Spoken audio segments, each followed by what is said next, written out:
In the name of the Father, and of the Son, and of the Holy Spirit. Amen. Let us thank God for all the graces we receive since our baptism, especially the grace of faith. Faith in God, faith in Jesus Christ, the Son of God, faith in the Holy Spirit. Hail Mary, full of grace, the Lord is with thee. Blessed art thou among women, and blessed is the fruit of thy womb, Jesus. Holy Mary, Mother of God, pray for us sinners, now and at the hour of our death. Amen. Mary, seat of wisdom, pray for us. In the name of the Father, and of the Son, and of the Holy Spirit. Amen. So this morning we will work on physical argument from order. We have two physical arguments, from order and from finality. In fact, both are close. But we first this morning work on one aspect, and next time we work on the other aspect. So the general aspect, you have that on your summary, the general character of the proof. So the concern of metaphysical arguments refer to a necessary being that is pure act and first cause of all causality. The three first proof, we arrive to a pure act. God is pure act. We arrive to God is exists by himself, assez, is necessary. God is necessary. God is also the first cause of everything. And from that idea, we arrive, you remember, to the idea of creator. Well, that is the metaphysical idea. Metaphysical ideas are related essentially to the fact of existence.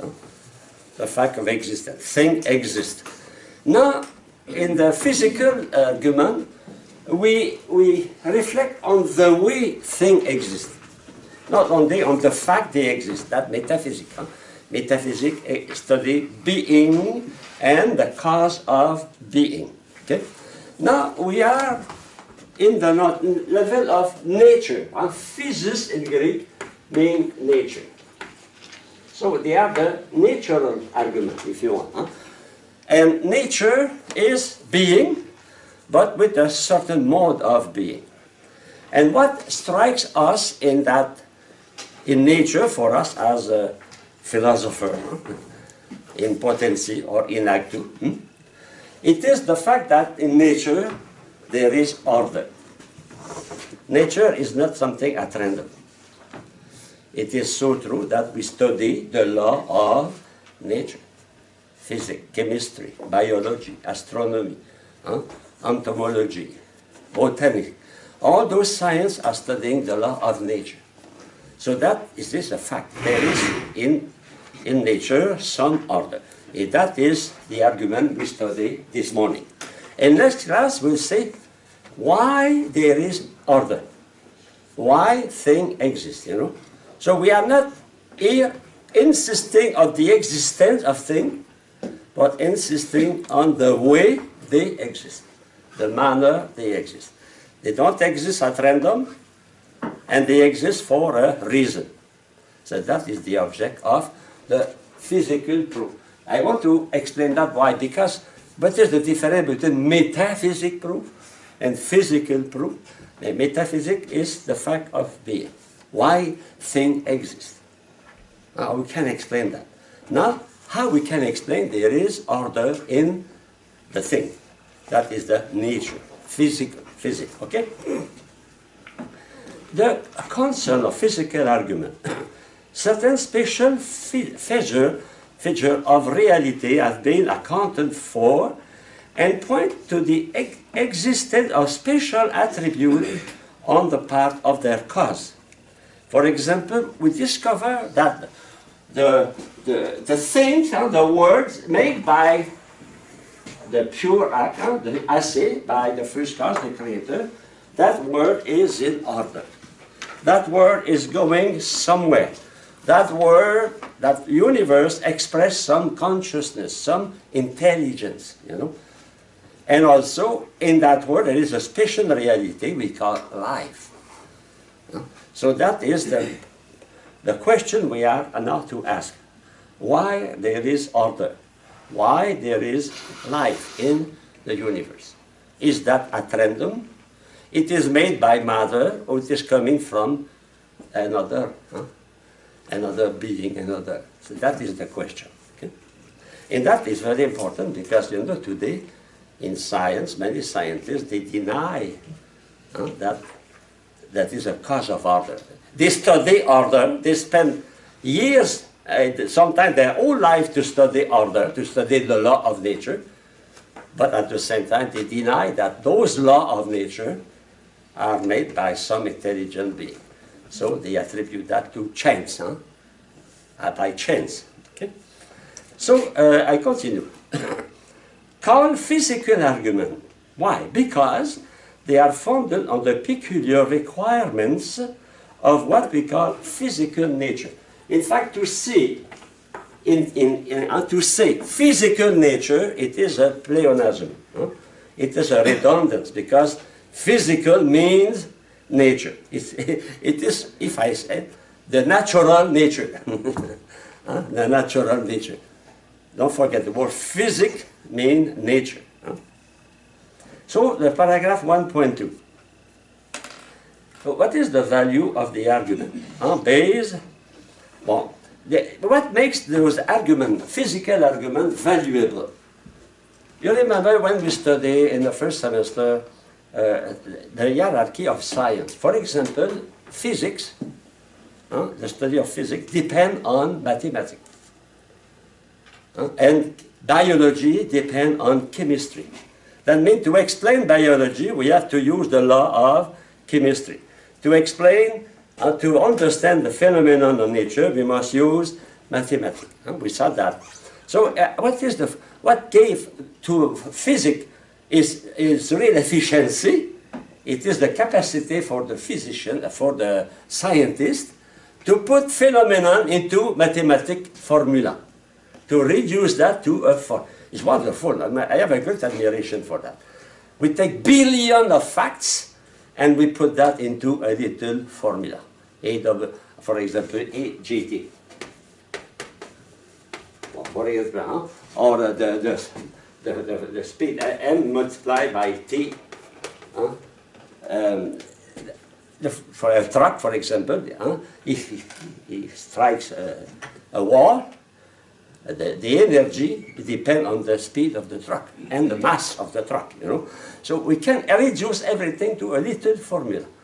So that way we depend. Physics cannot be understood without mathematics. Biology cannot be understood without the law of chemistry.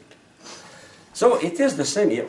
What gives a value to the physical proof? It is the metaphysical proof. In fact, the physical proofs are based on what we discover on the metaphysical proof. No, we cannot separate, that's important. We cannot take alone the physical proof. We cannot take alone the proof from order. We cannot take alone the proof of finality. We have to take them with the metaphysical proof, like in physics, we have to take physics with mathematics. Okay? I go to the text here. Physical argument imply metaphysical principle of sufficient reason and causality. We saw that the three first proofs, in fact, they are based on the principle of sufficient reason. How we can express the principle of sufficient reason? Every being has a reason for existence. That is available for God also. And his own reason is himself. I cannot say God caused himself. God cannot cause himself. But God has a reason to exist. He is existent, you know. So that is the principle we have to use, the principle of sufficient reason and causality to use to continue to study the physical proof. In fact, we use what we discover in metaphysics. In fact, metaphysics is the universal science. Even if some scientists don't accept that, the principles of metaphysics are everywhere. Why? Because everything is being, no? So everything, because it is being, obey the laws of being. And what study the laws of being? It is metaphysics. You cook, you drive a car, you talk, you search, everything you do, to be efficient, to be coherent, to be real, must respect the law of principle of contradiction, the principle of identity, the principle of causality, in fact, the principle of metaphysics. Okay? So metaphysics is really at the foundation of every science. But today, what is funny, many universities have no more, they don't teach no more metaphysics. Or they teach metaphysics as something of the past. You know, something of the past. Some dreamer of the Middle Age, they spend hours talking about being. That is the way that we have the last of the Mohican. Metaphysics is not that, because if you teach metaphysics, you cannot accept relativism. Thing as a clear explanation, a reason, to be or not to be. And your father is not your father, you know. He cannot be half your father, you know. That means it is relative, it is something precise. So we call that physical argument. Why? Okay, I spoke about that. So I continue just in the, because without reference to these two metaphysical principles, sufficient reason and causality. In fact, causality is an application of sufficient reason to finite being. The physical argument will be no more than analogies or illustrations, which such value as analogies and illustration can have, but not in a very strict sense of the word. That means what gives the strength, the force to this argument, it is the law of the principle of metaphysics. Okay?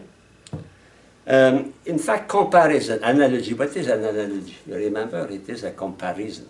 In every comparison, there is a part of truth, a part of certitude, a part of non-truth, or which is not exactly the same. When you say Elvis Presley is the king, it was his nickname, the king, in the 60s. And the king, when he spoke about the king, he did not speak about the king of England.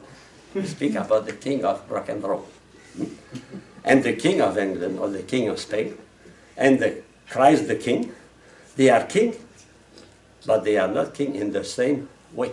You know? So there is, if there is no metaphysical principle, all those things we study in philosophy of nature will be illustration, explanation, but it will not a real proof. What makes them a real proof? Because they are founded on metaphysics, on being. The foundation of everything is existence. The most important. If somebody asks you, what do you study in metaphysics? What do you answer? We study existence. Existence is the most important fact in everything, no?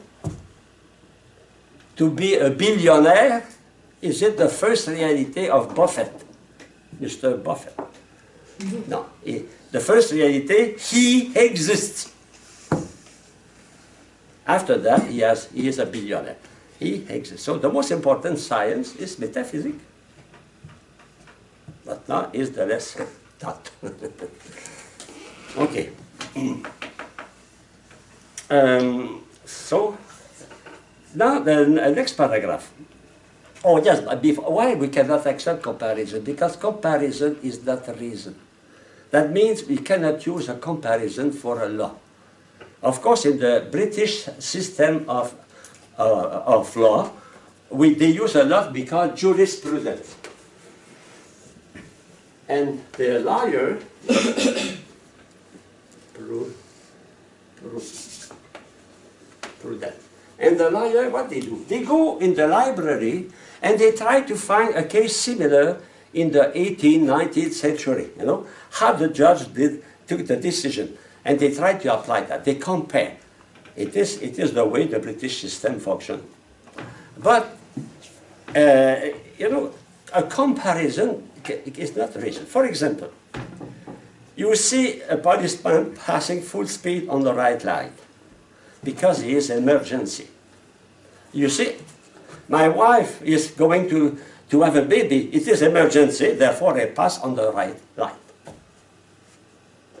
So is comparison the reason to do something? It is not, that is very important because in our society, comparison is like a law. Everybody does that, the other do that, therefore I can do that. No. Comparison is not a right.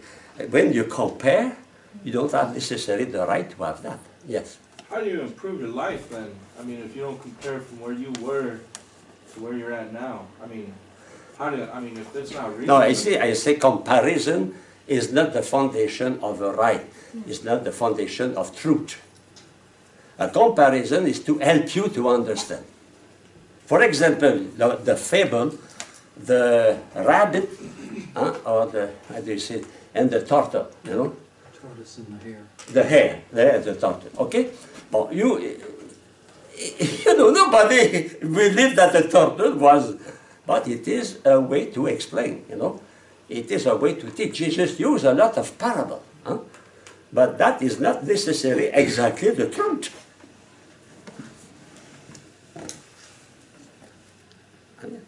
You understand that the fable, a parable, is not necessarily an exact fact that happened. So that must be attentive. An analogy has not the same power than a principle of metaphysics. And the proof of order, the proof of finality are more analogical than metaphysical. Yes, brother. I'm completely lost on it. I'm sorry. How would we differentiate right and wrong if we don't compare them? Oh, anyway, we don't know what is. No, we study ethics, huh? Yeah. But in ethics, we will discover what is right. That means what is. We have a norm, nature. I have to act as my nature, or give me the power to act. Yeah, the natural law and everything else. Yes, my nature. Yeah, I'm an animal. I cannot fly. I am a man with 2 legs. I cannot go on the top of St. Peter and say I am a bird, you know. Yeah. I have obeyed the law. I have to eat. I cannot say, no, I don't eat. No, I have to eat. I have to sleep. You know, my human nature. I have to study. I cannot only like E.T., so I know. No. Okay? Okay, now I go to 1, 2, 2. The physical argument has the greater concreteness. Many times they are more striking than the metaphysical argument. People are more interested by the stars, the sun, the moon, the plant, than the principle of metaphysics. So it is more concrete. Is the reason why those proofs were very powerful in the past, even today. For example, you admire, you study biology, and you say, oh, it's wonderful. You know, you are more influenced by the discovering the order in the studying of biology than studying purely metaphysics.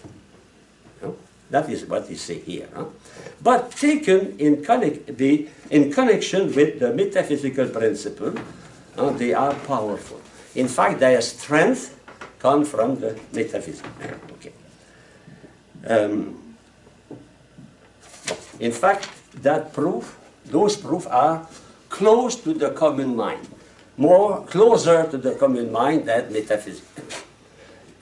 If you speak to farmers, it will be easier to make them understand the natural proof, physical proof, than the proof of motion and necessity and contingency. You understand that? Huh? They are closer to the Joe Blow, to everyone, to the common man. Okay? Next page. Now the history of the argument from design. Well, it is a very ancient argument. You find that in the history of the Greek philosophy. To study the four elements, for example, all that. So it was a question because the Greek was not, they were very curious, and they said if there is order of season, order of planets, order of generation. You know, when I put a seed of wheat, I don't have a dandelion. I have wheat. You know, so they were interested, they were preoccupied, and they were curious to explain that phenomenon. But Socrates says that the adoption of means to ends as evidence of intelligence.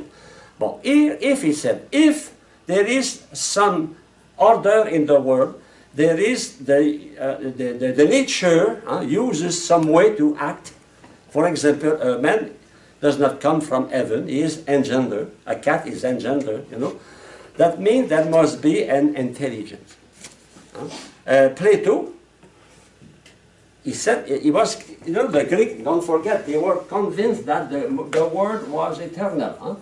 So Plato, he said, how the world passed from chaos to cosmos, and it is because there was someone who put order. It did not create, put order.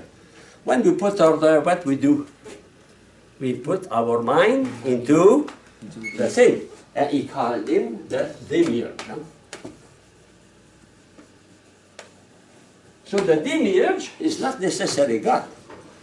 It is a powerful spirit that put order into the world. It's not the creator.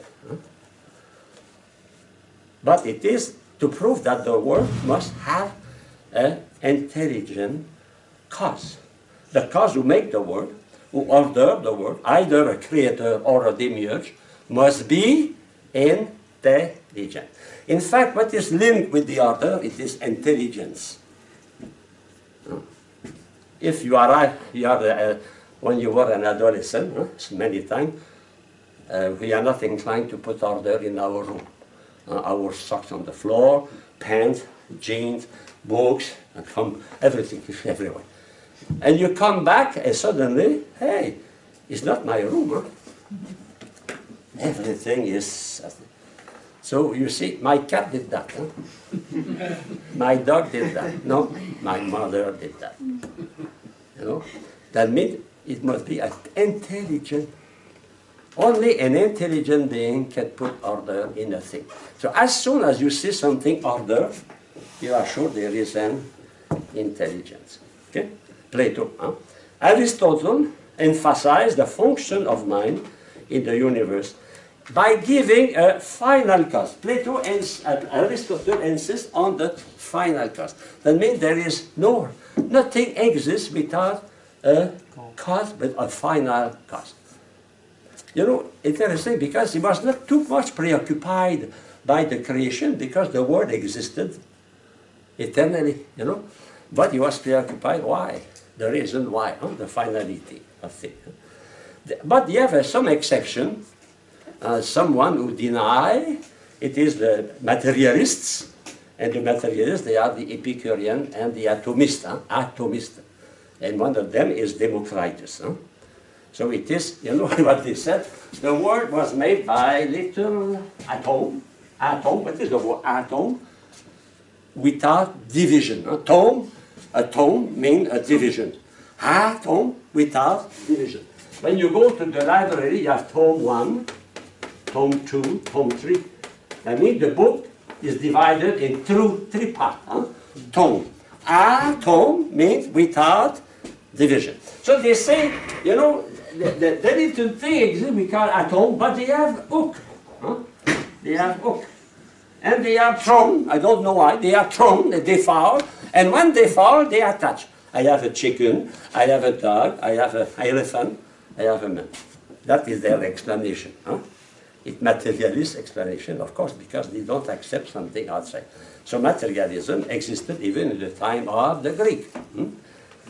And we have Descartes. Well, Descartes has another way of seeing things. For him, nature now is no more the nature as we understand, but more the nature of the scientist. That means the nature known through the mind of a scientist. So I read the text here. Owing to the mechanical trend of his thought, because for him an animal is a machine, is a mechanic, okay?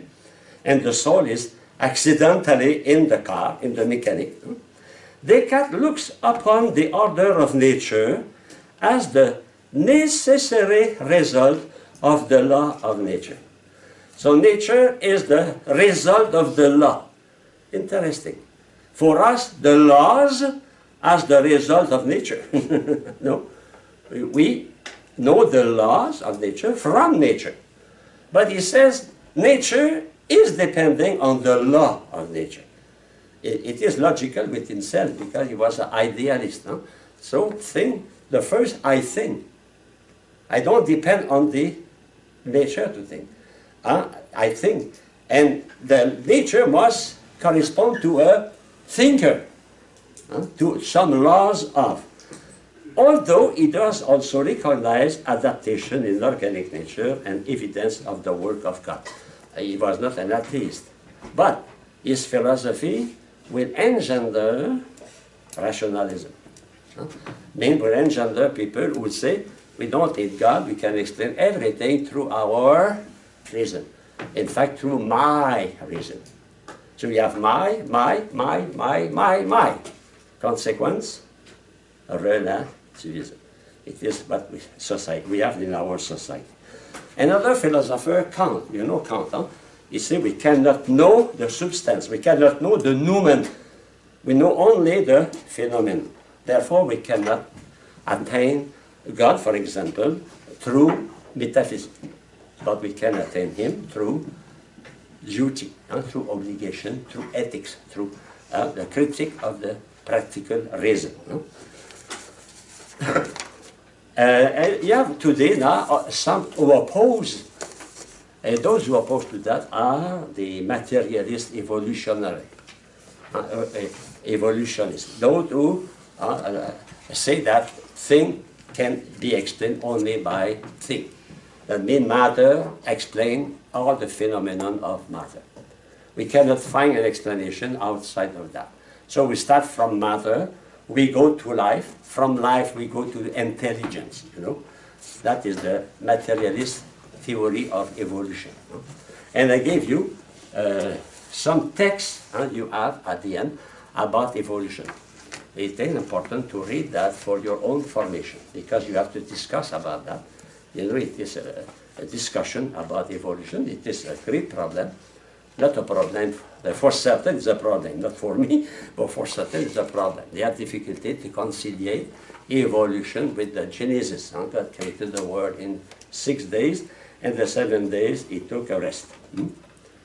That is, well, it's not a discussion, I don't want to discuss that here. But here you have very good element. You have a text of John Paul II. If I have time, I will come on that. Very, very good. We say science cannot contradict faith. So if science is a fact that he says in this letter that evolution is more than hypothesis. It is more than hypothesis. But that hypothesis does not contradict. Of course, if I am a materialist philosopher, I have to explain everything from my matter.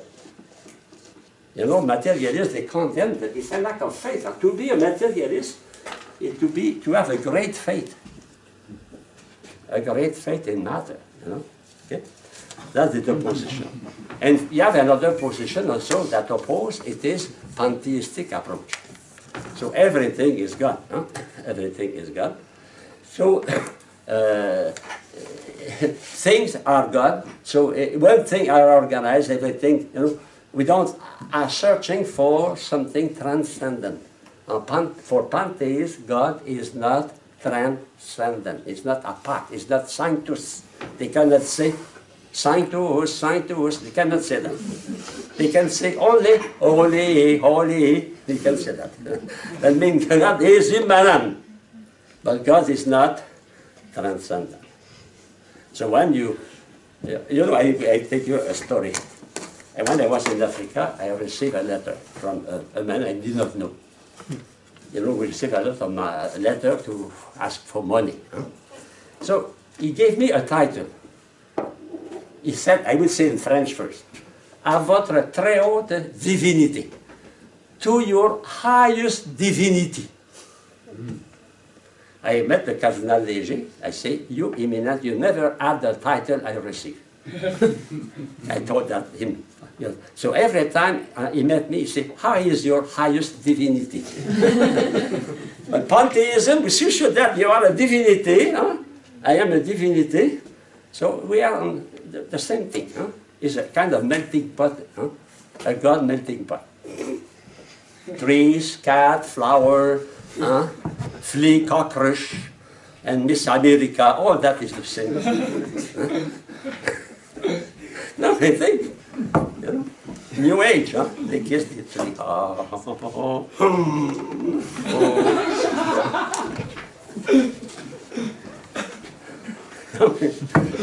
okay, I don't want to. Okay, l'argument of order. Let us go to number 3, page 3. So, order in the universe. Well, the word universe first. The word universe itself implies order. The word itself, you know, and the word are not innocent because when they were made, they made from some meaning we want to express. In the word universal, you have the word uni, and you have the word verse. You know, when last Sunday there was an important liturgy in liturgy, because for the Super Bowl. It's a liturgy, it's a ritual. Oh yes, it's the most important liturgy in the United States during the year. Huh? So the Super Bowl. And two clubs, the Patriot. What is the meaning of that? Verse. Oppose, verse. Different. The other Seahawks. Seahawks. Okay. In the word universe implies the two. You have one, and you have many. Diverse. Diverse. Many. So the word universe, in fact, is already give his explanation. There are many in one. Interesting. What is university?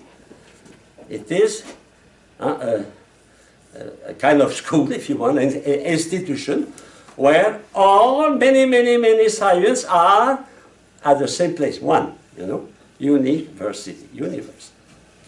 Well, that is only to understand. Even in the language, you have already an explanation. Universe. Even the atheists, they say universe. They tell me, that means all that is one. If all that is one, depending in the order, in such order of planets, for example, there must be a cause of order. In that cause of order must be intelligent. That is the essential of the proof. Okay? I go to now 2.2, just after the rectangle. The proof. For the word universe made unity of many. You know? In fact, it was the great preoccupation of the Greek. The Greek was preoccupied. How is it possible that the many may be at the same time the one? Of course, we can sleep very well without thinking about that. But it was important for them. How we can explain, for example, I have 2 eyes, I have 2 ears, I have a heart, and all that is me.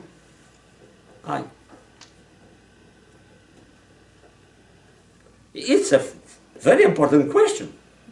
And they were preoccupied by that. Wait, say it again.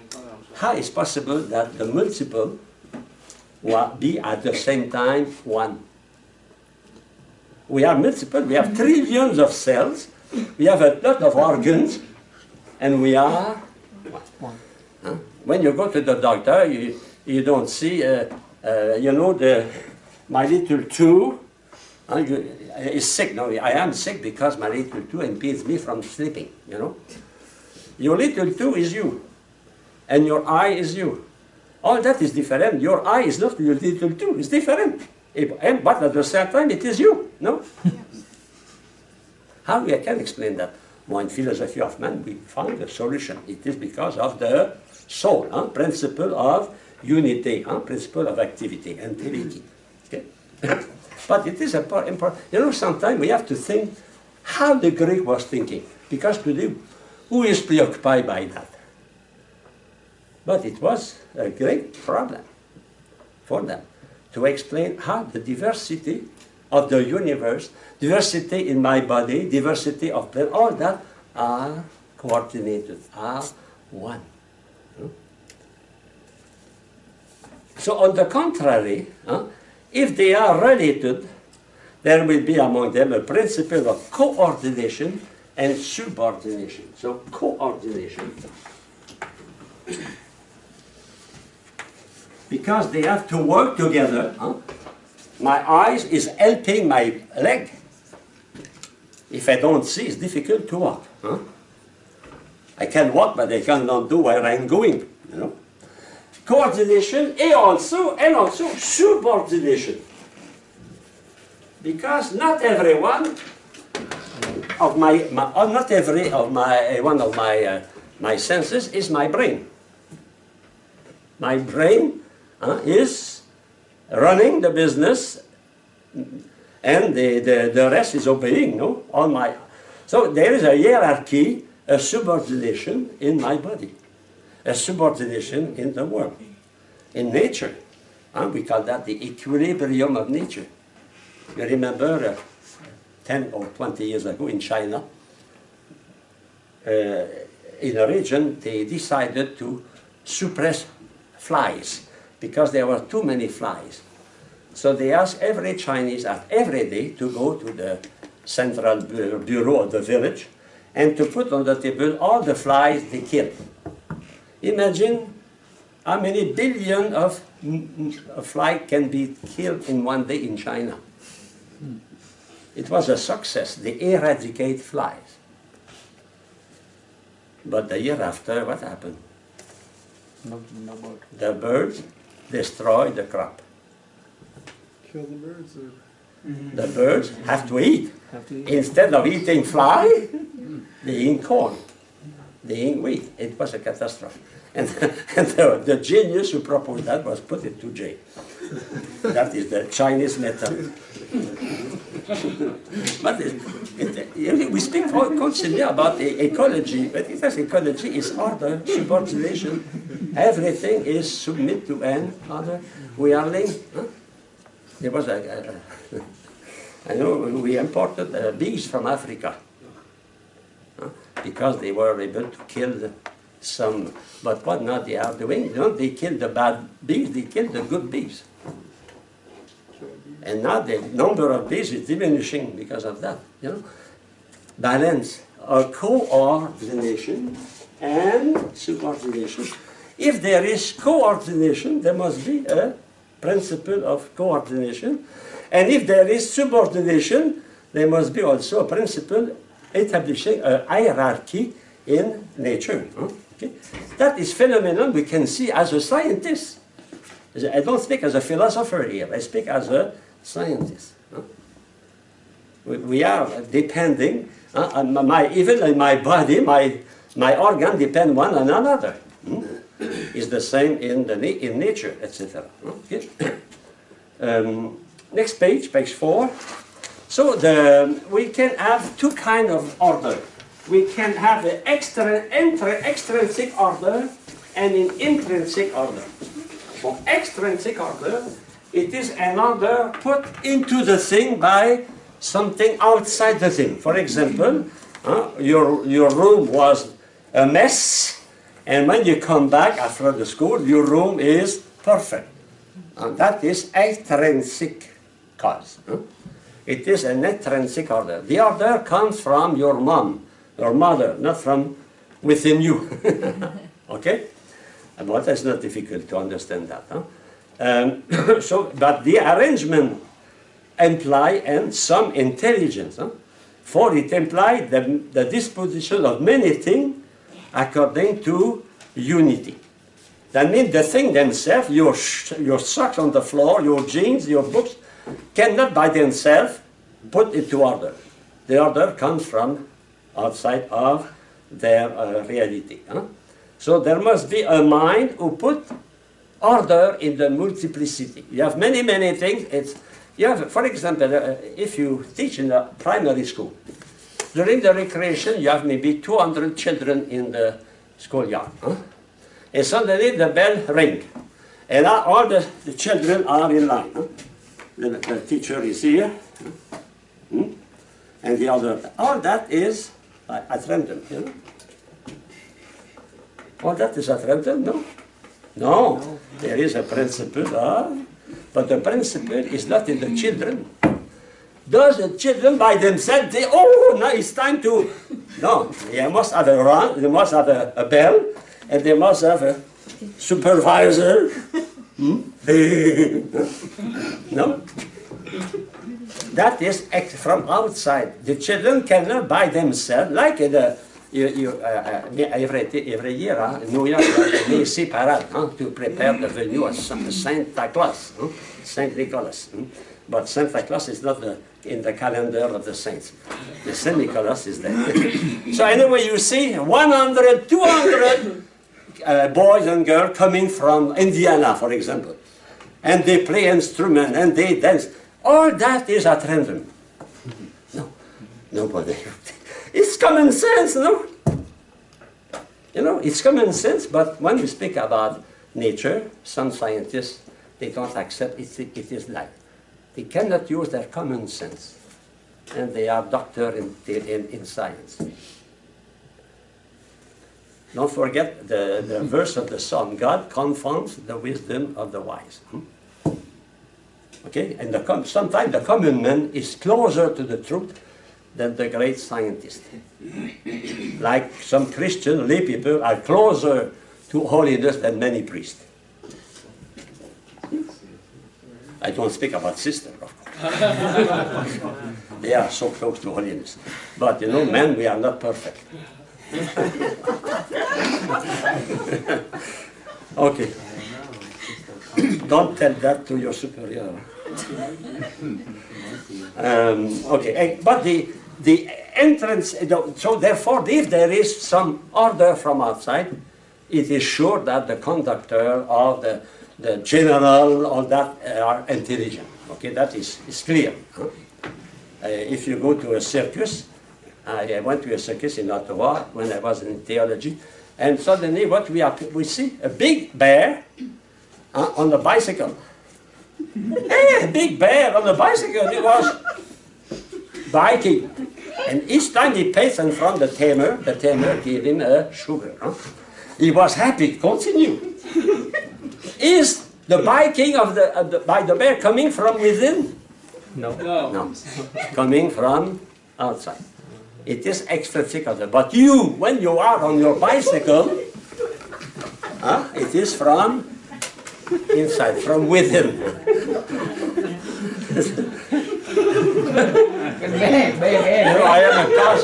I am an extrinsic cause of joy. Okay. So intrinsic now. Intrinsic, it is when the cause comes from within, and the order comes from within. You wake in the morning and you organize your room by yourself without a word from your mother. That is the intrinsic, for example, the function of your own body. When you are in good health, it is sure that there is an intrinsic order in your body. Health essentially is intrinsic order in your body. But that comes from within. Does not come from without. Then there must be a principle. We saw that in philosophy of man. It is your soul. Principle of activity. Principle of life in you. So I go to 2.1.5 at the bottom. So the intrinsic order is the one we claim to discover in the universe. So when the scientists study, for example, astronomy, and they discover the order of planets, the speed of planets, and they can preview eclipse, for example. When they do that, they discover that there is inside the planet, inside the solar system, an order. In fact, a scientist, what he is doing? He is discovering the order within thing. He does not put the order. He discovers what is already there. When I discovered that water is made by 2 atoms of hydrogen in 1 atom of oxygen, H2O. You remember that?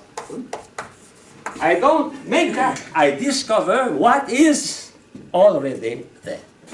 That means there is an intrinsic order. As a scientist, I am searching for that intrinsic order. But if the thing exists intrinsically, there is order intrinsic, there must be an intelligence in the thing. But if the thing does not exist by itself, must be coming from another. Yes, brother. Would mathematics be intrinsic? Well, mathematics is not linked with reality. Don't forget. Huh? Yeah. Mathematics can be completely disconnected from reality. I can imagine any kind of system in mathematics. But science, physics, is linked with reality.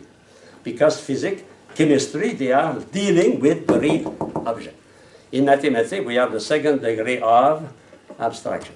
5 plus 2 can be anything.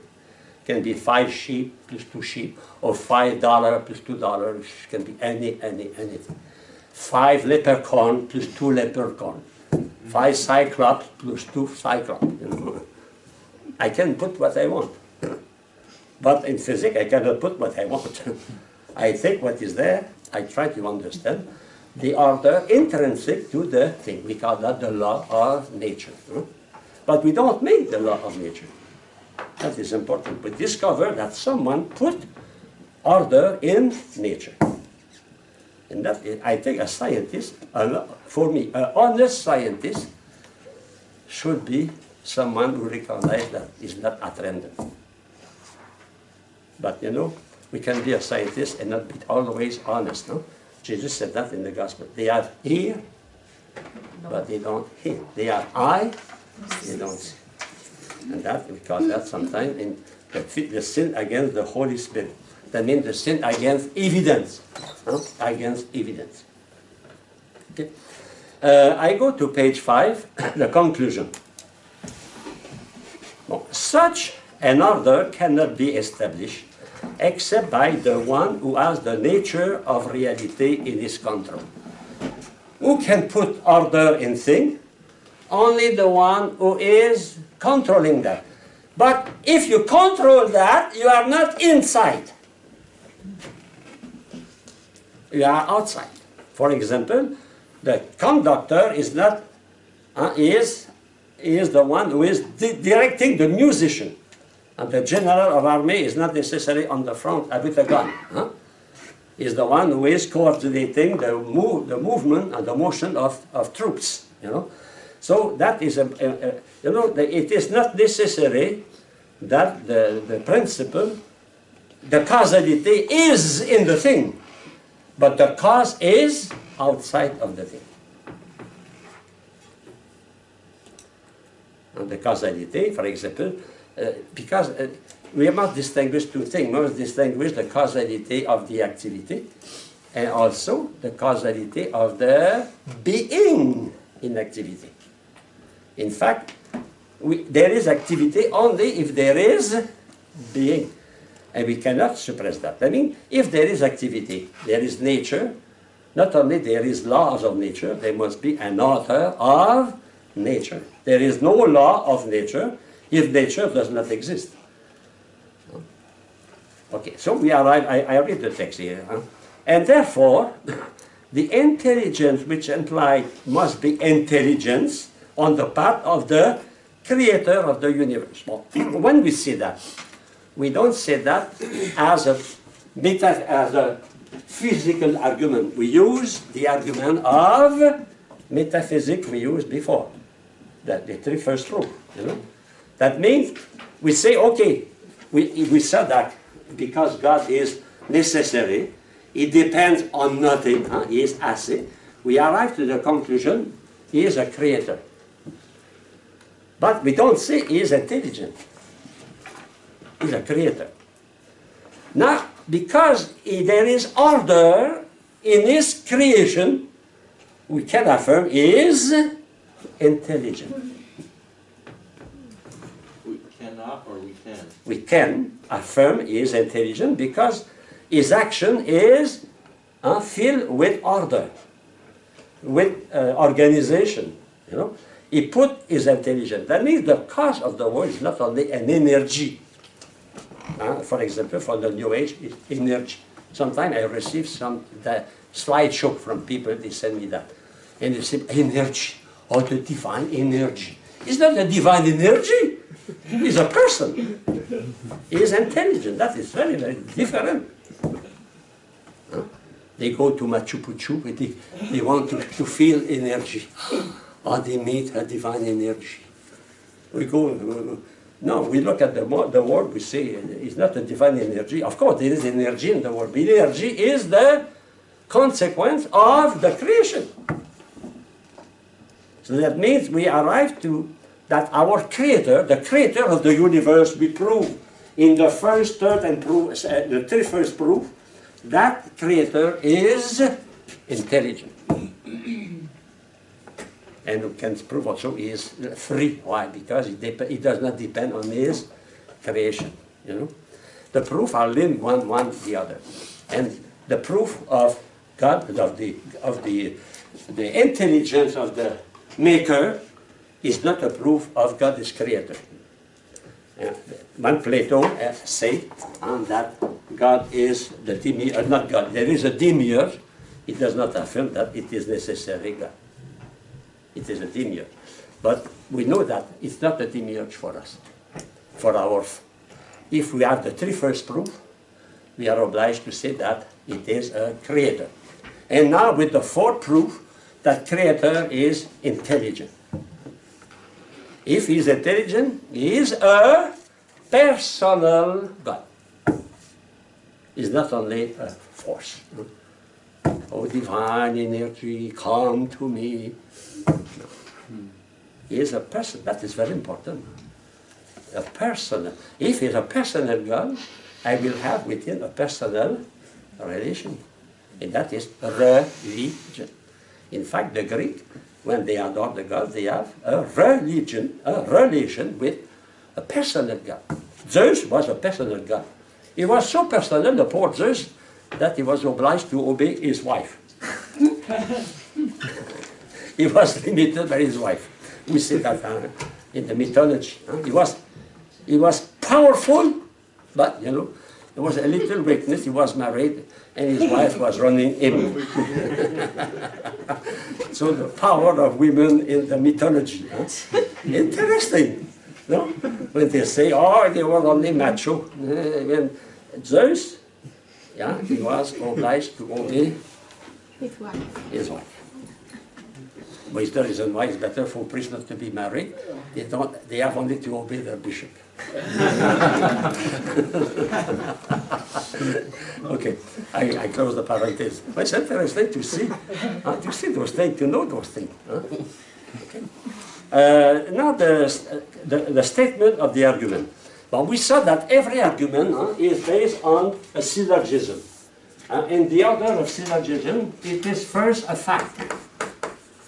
In that fact, we call that the minor. The minor. And after that, we have a general principle based on metaphysics. A general principle to explain, and that is the major. And finally, we arrive to the conclusion. So we have to explain first the minor, the fact, a word about the fact. So the visible world around us is a cosmos. That is an order, arrangement of many things in unity of plan. That is the summary of what I told you during 20 minutes. This order is very complex and one comprising many subordinate order, subordination. And the organic, not only inorganic like plant, the organic life. So when we speak about the universe, the order in the universe, we are also to put a place for life. Because life, even if life is not expanded in the whole universe, exists at least on Earth. That is a phenomenon we have to explain. And making the unity of a universe out of a great multiplicity. Well, that sentence summarized almost everything I told you just before. I continue. There is a constant and uniform order. That is another point, another aspect. Not only there is order, but that order is constant and uniform. It is so uniform that we can prophesy, preview, say a long time before what will happen. I am sure, I can predict with absolute certitude that in February 2016 there will be snow in Connecticut. No? I can prophesy that the 21st of June it will be the longest day of the year. Why I can say that as a scientist? Because of the uniformity in nature. What is the characteristic of random? It is not changing continually. You know the problem for meteorologists. They have big problem because weather is continually turning one side to the other side. And sometimes they say, and they have to say, no, we make a mistake, you know. But uniformity must be, it is the mark of an intelligent being. Someone, for example, a monk, who for 50 years wakes up at 3 in the morning to go to the chapel, that is not the fruit of random. It's not the fruit of chance. It's funny that the old monk, the old Trappist, imagine for 50 years, he woke up at 3 in the morning. That is only by chance. No, nobody will say that. If your mother, for example, prepare a good pie, and you like that pie. For example, my mother, it was excellent for lemon pie. When my sister came home, mother, prepare a lemon pie. She prepared a lemon pie, and the lemon pie was always the same lemon pie.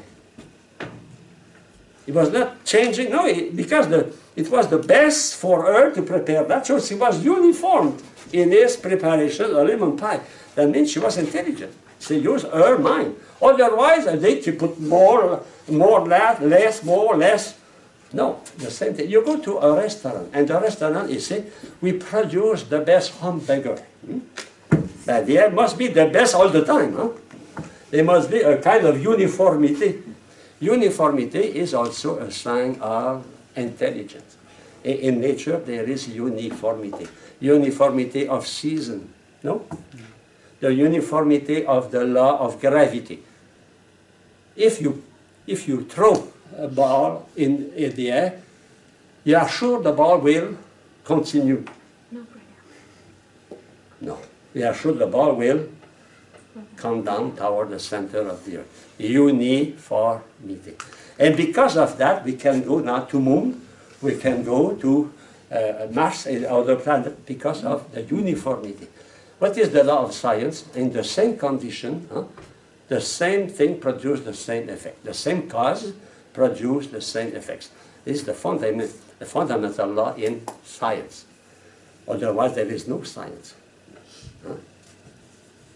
Another thing also is the dynamic and intrinsic design. That order is not static. That order is progressing. It's not chaotic. It is an order For example, that is for Father Teilhard de Chardin. You know Teilhard de Chardin, the Jesuit, who was a great,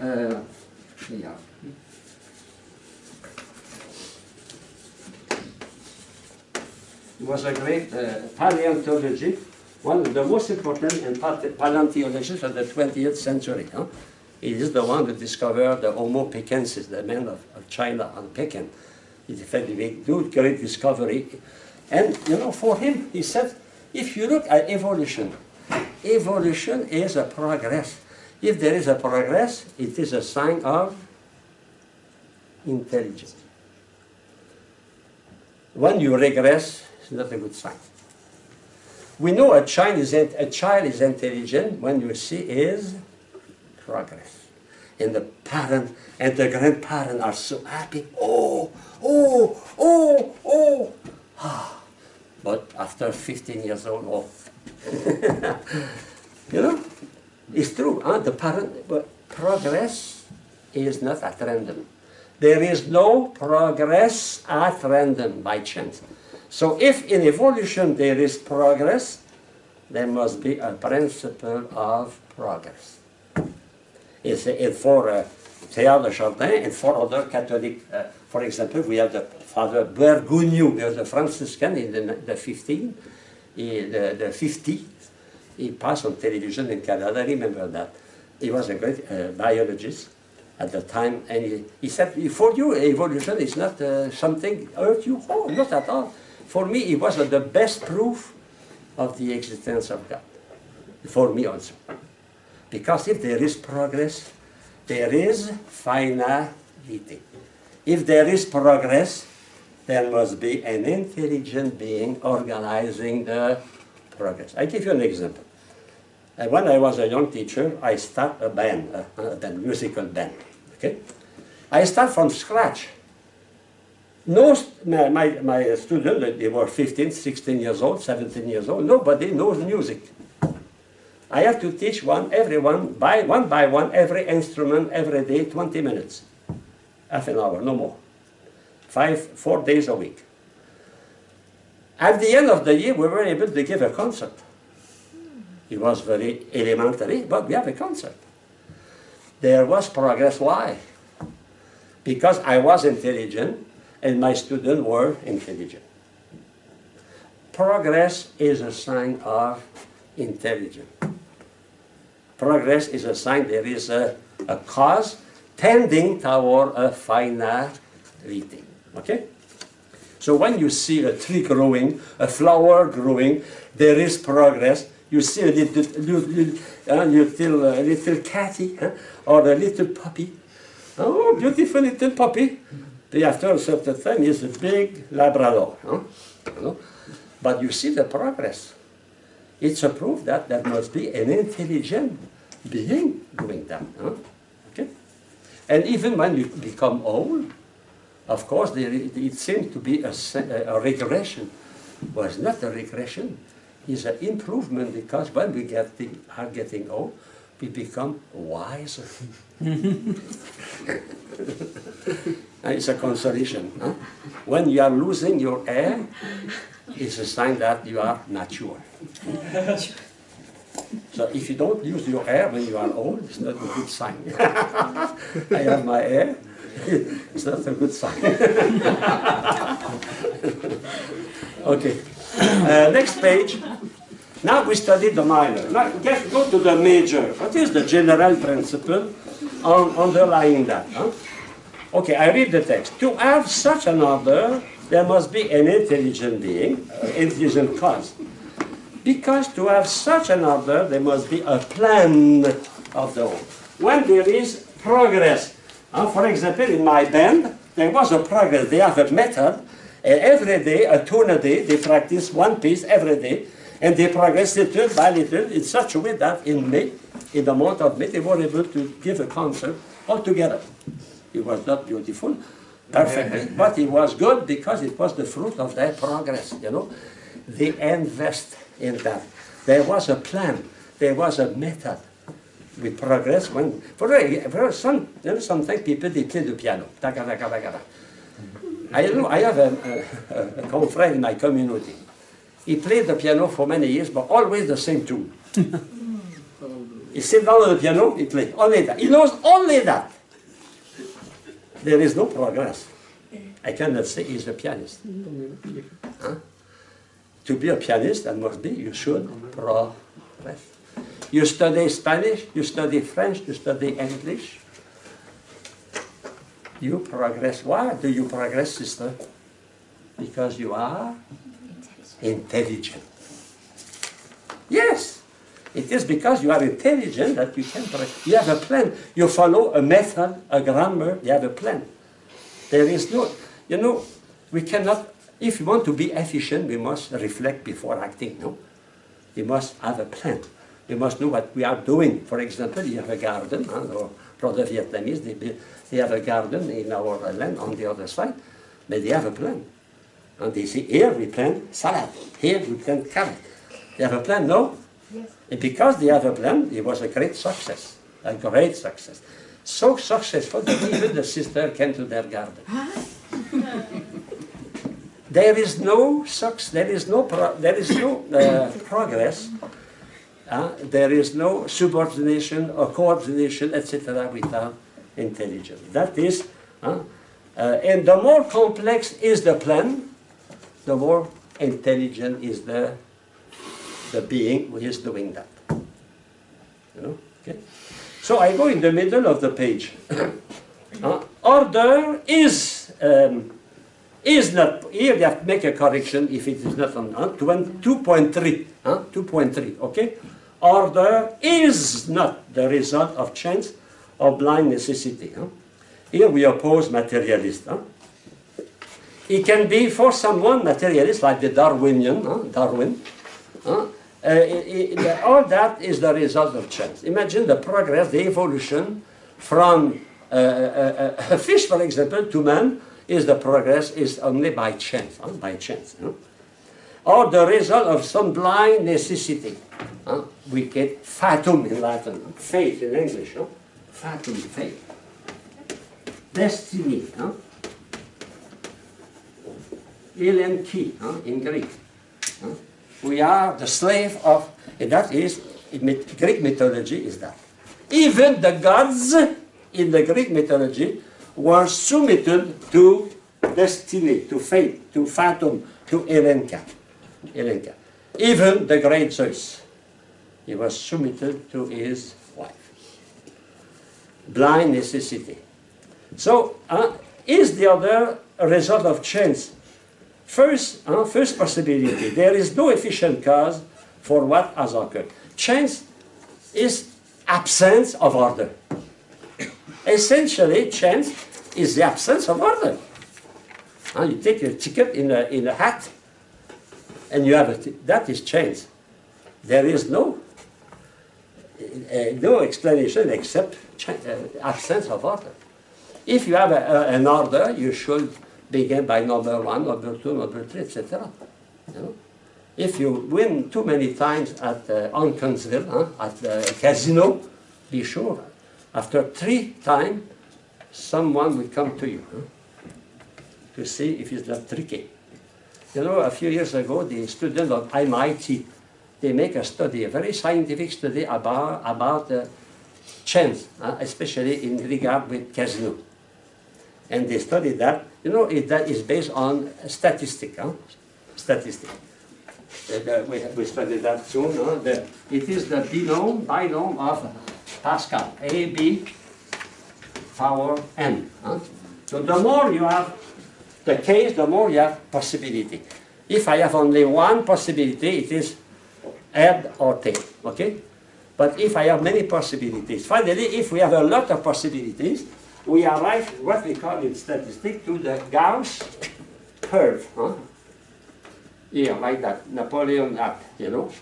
So that means everything is, we have a center here, you have the extreme positive and the extreme negative. In China, we have a lot of genius, a lot of moron. And the moron, everywhere is the same thing. And I think a good experience with my student in statistics. I taught statistics 2 years, at least, or 1 or 2 years. And I gave them as a homework. everyone 20 little piece of paper.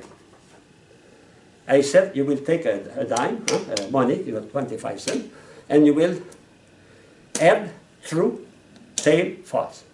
Do that for 10 times. So I have about 25 students in the class, and Monday, in my room, I took my thing, put that in an envelope. We correct that, and when we made together the result, it was astonishing. I was amazed, it was almost that here. The law of the great numbers, because that's statistic. In fact, insurance companies are based on that, the law of statistics.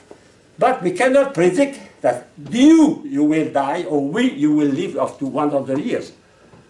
I can say now, in our society, because the average of it is 82 for women, for example, I can say that you as an American, you can live probably, surely, about 80 years old, But I cannot say you, no, because maybe you will die at 45.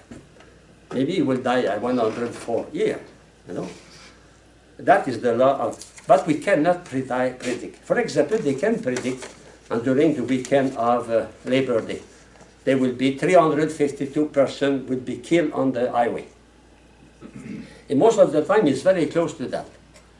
If the same weather, good weather, but they cannot say, Joe Blow, you will die. It is a great number, the great number. So in fact, chance is non-intelligible. If you can understand chance, is no more chance. If you can explain why somebody win a lottery, $12 million, if you can explain that, is no more chance. Essentially, lottery is based on chance. Chance cannot be a principle of order. But Darwinian continue to affirm that chance is the principle of order. All that evolution is based on chance. Okay? So you can read that by yourself. And I go to the last page, necessity. So first opinion, contrary to the fact, if they say nature is necessary, that means the existent order where the only possible order, the necessity might be appealed as its own explanation. That means the nature should be necessary. Who is necessary? God. But you can apply to nature the same thing. But it's not conform to the reality. What is the argument against that? Nature is changing. Because nature is changing, it is depending on a cause for the change. And nature is tending toward somewhere. The second opinion conform to the fact. But as it is, there was no necessity in the nature of the universe to be like it is. Of course, when the things are made, it will be necessity. For example, you cannot cook your soup, your meat, without fire. There is a kind of necessity to use fire or electricity, a source of heat. But that is included in the whole plan of nature. Nature is not, nature exists not by necessity, nature is contingent. But even if nature is contingent, the law of nature has a certain necessity, That means normally if I throw a ball, the ball will fall on the floor. Normally, when I have a certain way, I cannot float. But it happened that Saint Joseph of Cupertino was floating all the time. And they have a monk to hold his cassock, otherwise he would have climbed up to heaven. Okay? Normally, nature by itself cannot be necessary. The existence of the world is not necessary. But the existence of the world require necessarily an intelligent cause. That is the summary of what we did here. Matter explain everything? Matter cannot explain. Chance cannot explain. You remember when we study conditional. If P, then Q. Q, there is order, not to search for P. We have to look at different possibility. Different possibility. Matter can be the source. Chance can be the source. Finally, matter cannot be the source of order, of subordination, organized life. Life cannot come from matter. Matter cannot be the source of, chance cannot be the source of order. Chance is essentially disorder. So we have only to go to an intelligent designer, intelligent maker. And we know that designer, that maker is God. Why? Is a creator. Why? Because of the three precedent proofs. We can affirm that not because of the order.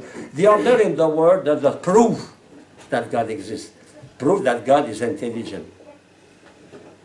So we prove that God exists through the first proof, first mover, a contingency, and the causality.